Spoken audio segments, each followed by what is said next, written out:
અધ્યાય 6 આત્મસંયમ યોગનું આપણું ચિંતન ચાલી રહ્યું છે. આ અધ્યાયમાં ભગવાન હળવે હળવે યોગ પ્રક્રિયા સમજાવી ધ્યાન યોગના શિખર પર આપણને પહોંચાડી રહ્યા છે.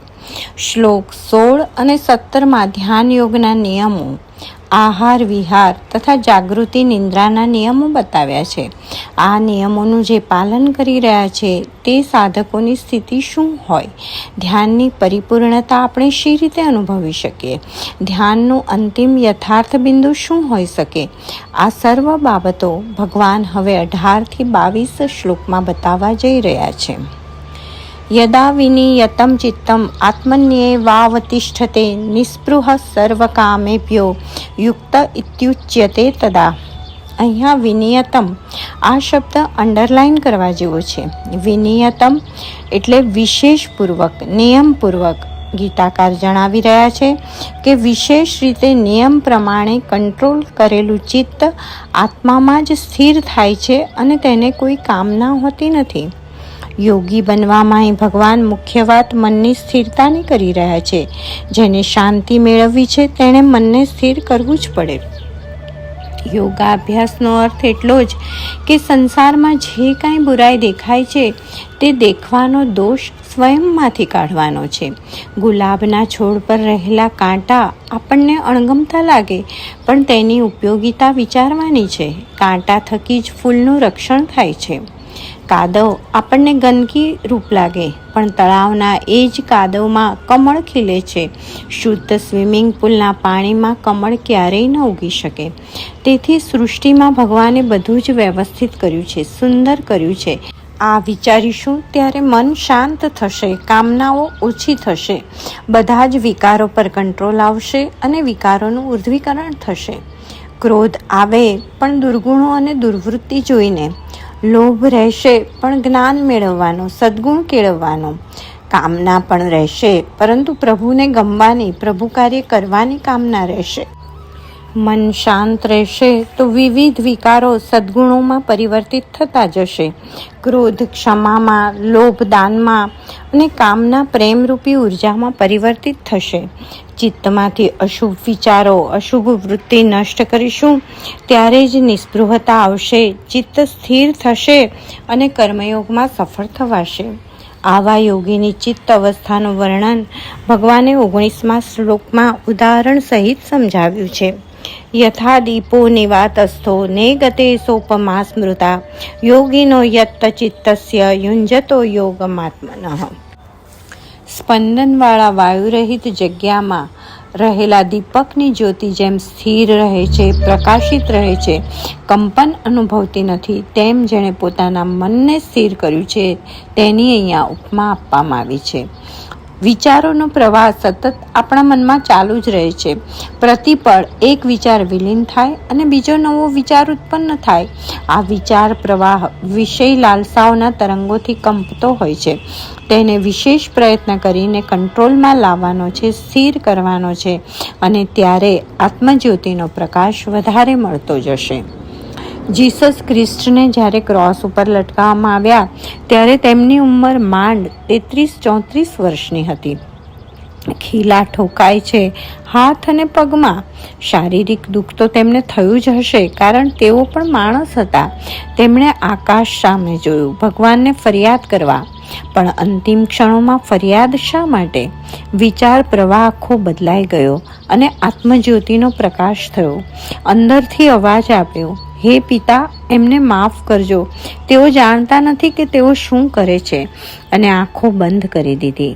આ એક જ ક્ષણમાં જોસેફ કાર્પેન્ટરનો દીકરો જીસસ ખ્રિસ્ટ બની ગયો, પવિત્ર બની ગયો. હવે તેને કોઈ વિચલિત ન કરી શકે. ખીલા ઠોકવા છે, ઠોકો. ક્રોસ ઉપર ચડાવવો છે, ચડાવવો. જેવી પ્રભુ તમારી ઈચ્છા. આ જ ચિત્તની જે અવસ્થા છે તે છે વિનિયતમ, જે માત્ર આત્મા સ્વરૂપ પરમાત્મામાં જ સ્થિર રહે છે. આવી પૂર્ણતાની સ્થિતિનું વર્ણન ભગવાને શ્લોક 20માં બતાવ્યું છે. યત્રો પરમતે ચિત્તમ નિરુદ્ધમ યોગ સેવયા યત્ર ચૈવાત્મનાત્માનમ પશ્યન્નાત્મનિ તુષ્યતિ. ગીતામાં ડગલે ને પગલે મનોવૈજ્ઞાનિક સમજણની પ્રતીતિ થાય છે. વિષયોને હટાવવા માટેની હટ નથી, પણ બુદ્ધિપૂર્વક અને ધીરજપૂર્વક તેને શાંત પાડવાના છે, તેને હળવેથી ટાળવાના છે. અને તેના માટે આ શ્લોકમાં ઉપરતી શબ્દ વાપર્યો છે. ઉપરતી એટલે ધીમે ધીમે શાંત પડવું, અટકવું. ઉપરતીનું મહત્વ સમજવા સૂર્યોદય અને સૂર્યાસ્ત નિરખવો જોઈએ. સૂર્ય ઉગે છે પણ ગરિમાપૂર્વક અને આથમે છે પણ દમામથી. ઘરના રૂમમાં સ્વિચ ઓફ કરીએ અને તરત અંધારું થાય, પણ સૂર્યાસ્ત પછી તરત અંધારું થતું નથી.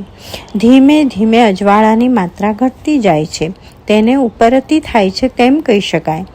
આ રીતે વિષયોની કામના, વિચાર પ્રવાહને ધીમે ધીમે શાંત કરીને, ચિત્તને સ્થિર કરીને સૂક્ષ્મ બુદ્ધિ વડે સ્વરૂપમાં પરમાત્મામાં તેને પરોવવાનું છે. કશું વિચારવાનું નથી, પણ તે માટે ન વિચારવાનો દ્રઢ સંકલ્પ પણ કરવાનો નથી. ધીરે ધીરે બુદ્ધિપૂર્વક અને સમજપૂર્વક પ્રયત્ન કરીશું તો આપોઆપ સ્વયંમાં જ સંતુષ્ટ રહી શકીશું અને તુષ્યંતી થઈ શકીશું. આ સ્ટેજ ઉપર પહોંચ્યા પછી તે સાધકનો જીવન વ્યવહાર કેવો હોય છે, જીવન પ્રત્યેની દ્રષ્ટિ કેવી હોય છે, તે ભગવાન હવે આગળના 2 શ્લોકમાં જણાવે છે. સુખમાત્યંતિકમ યત્તદ બુદ્ધિગ્રાહ્યમ અતીન્દ્રિયમ વેત્તિ યત્ર ન ચૈવાયમ સ્થિતશ્ચલતિ તત્વતઃ યમ લબ્ધ્વા ચાપરમ લાભમ મન્યતેનાધિકમ તતઃ યસ્મિનસ્થતો ન દુઃખેન ગુરુણાપી વિચાલ્યતે. બંને શ્લોકમાં સાધકની સ્થિર અવસ્થા બતાવી છે અને આ અવસ્થામાં તે આત્યંતિક સુખનો અનુભવ કરે છે. એ સુખ બિયોન્ડ ધ ઇન્દ્રિય છે, ઇન્દ્રિયથી પરે છે, બુદ્ધિગ્રાહ્ય સુખ છે, જે ઇન્દ્રિયોની પકડમાં આવતું જ નથી.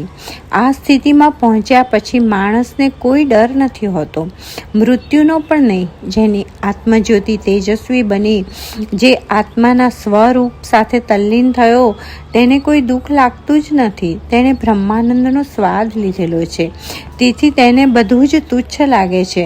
તેણે ભીતરથી સ્વસ્થતા પ્રાપ્ત કરી લીધી છે અને તેથી દુઃખની પીડા પણ તેના ચિત્ત ઉપર કોઈ અસર ઊભી કરી શકતી નથી. ગ્રીસમાં સોક્રેટિસ યુવાનોને સમજાવતા, આત્માના અવાજને ઓળખો, નૈતિક બનો. સરકારે સોક્રેટિસ પર આરોપ મૂક્યો. સોક્રેટિસ યુવાનોને ગેરમાર્ગે દોરે છે. પોલીસે સોક્રેટિસને પકડ્યા, તેમના પર કેસ ચાલ્યો. યુવાનોને સમજાવવાનું છોડો, નહીં તો મૃત્યુદંડ થશે. સોક્રેટિસ જવાબ આપે, હું કેવી રીતે આ ન સમજાવું? આ જ સત્ય છે, તેને કેવી રીતે છોડું? સોક્રેટિસને જેલમાં ઝેર પીવરાવીને મારવામાં આવ્યા, વિષપાન કરાવવામાં આવ્યું અને જે વિષ બનાવતો હતો તે સોક્રેટિસનો શિષ્ય હતો. તેની આંખોમાં અશ્રુ હતા. સોક્રેટિસ કહે છે, શા માટે રડે છે? તું તો તારું કર્તવ્ય નિભાવે છે. ભલે હું મરી જઈશ, પણ મારો વિચાર અમર રહેશે. એટલે આ અવસ્થાએ પહોંચેલ માણસને મૃત્યુનો પણ ડર નથી, મૃત્યુ પણ તેને મંગલ લાગે છે. એટલે કે ગુરુણાપી દુઃખે ન વિચાલ્યતે. મોટામાં મોટું દુઃખ આવે પણ તેઓને વિચલિત કરી શકતું નથી. આ છે બુદ્ધિગ્રાહ્ય સમજણ અને આત્મ સ્વરૂપનો સાક્ષાત્કાર. હવે ભગવાન આગળના શ્લોકમાં આ યોગીની ધારણા, ધ્યાન અને સમાધિ અવસ્થાની ચર્ચા કરશે. તે આપણે નેક્સ્ટ એપિસોડમાં જોઈશું. જય શ્રી કૃષ્ણ.